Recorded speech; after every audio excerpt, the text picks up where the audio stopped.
حکایت ہے کسی زمانہ میں ایک مالدار آدمی بدکار تھا۔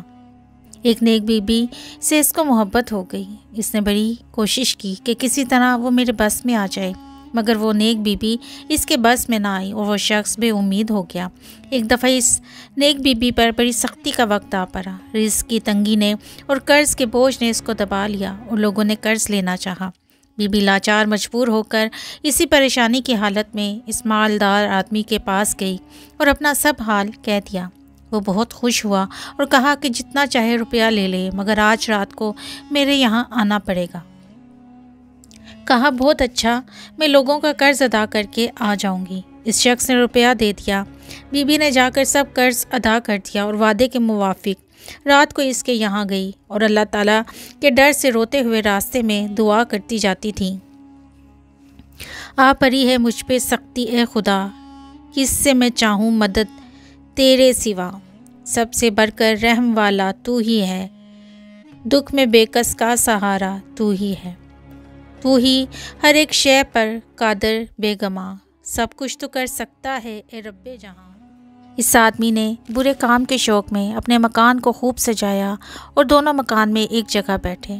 بی بی صاحبہ نے کہا تم پہلے میری ایک بات سن لو، پھر جو دل میں آئے وہ کرنا۔ بات یہ ہے کہ تم اس وقت اپنے جی کو ایک برے کام کے ساتھ خوش کرنا چاہتے ہو اور اللہ تعالیٰ کو ناراض کرتے ہو۔ کل قیامت کے روز مالک الملک کل حاکمین اپنے تخت پر بیٹھے گا اور ذرا ذرا سی نیکی اور بدی کا حساب لے گا اور فرشتوں کو حکم دے گا کہ اس بدکار اور بدکارہ کو پکڑ کر ہمارے سامنے لاؤ، تو اس وقت کیا جواب دو گے؟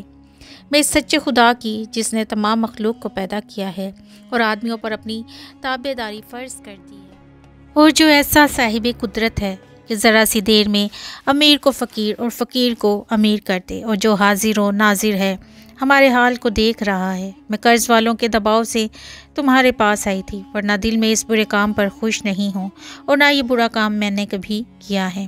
اللہ تعالیٰ کی قدرت اور مدد سے اور بی بی صاحبہ کی برکت سے وہ آدمی اللہ تعالیٰ کی پکڑ سے ڈر گیا اور بہت شرمندہ ہوا اور بی بی صاحبہ سے معافی مانگی اور اللہ تعالیٰ کو خوش کرنے کے لیے بہت سی دولت دے کر بی بی کو رخصت کر دیا اور خود یہ سوچ کر رونا شروع کیا کہ اس نیک بی بی نے ایک دفعہ گناہ کرنے کو برا سمجھا اور میری تو ساری عمر گناہوں میں ہی گزر گئی۔ افسوس، میں اپنے رب کو کیا جواب دوں گا۔ اسی خوف اور شرمندگی سے رات بھر روتا رہا۔ الحاصل وہ شخص 3 رات اور 3 دن اپنے گناہ سے شرمندہ ہو کر اللہ کے سامنے روتا رہا اور اسی حالت میں سچی توبہ کر کے دنیا سے کوچ کر گیا۔ اس زمانہ میں جو نبی تھے ان کو اللہ تعالیٰ نے حکم دیا کہ اے نبی، ہمارے ایک پیارے بندے کا انتقال ہوا، تم اپنے دوستوں کو لے جا کر اس کے غسل اور کفن دفن کا انتظام کرو اور نماز جنازہ پڑھو۔ اے نبی، یہ وہ بندہ ہے جس نے قدرت کے ہوتے ہوئے بھی ہم سے ڈر کر گناہ کو چھوڑ دیا اور ہمارے سامنے بہت شرمندہ ہے، ہم سے معافی مانگی اور سچی توبہ کر کے انتقال کر گیا۔ تم گواہ رہو کہ ہم نے اس پیارے بندے کے سب گناہ معاف کیے اور اس کو بخش دیا۔ سبحان اللہ، کیا شان و عزت ہے اللہ تعالیٰ سے ڈر کر گناہوں کو چھوڑنے والوں کی اور شرمندہ ہو کر معافی مانگنے والوں کی، اور توبہ کرنا کس قدر عالی شان عمل ہے۔ بے شک توبہ کرنے والوں سے اللہ تعالیٰ بہت خوش ہوتا ہے۔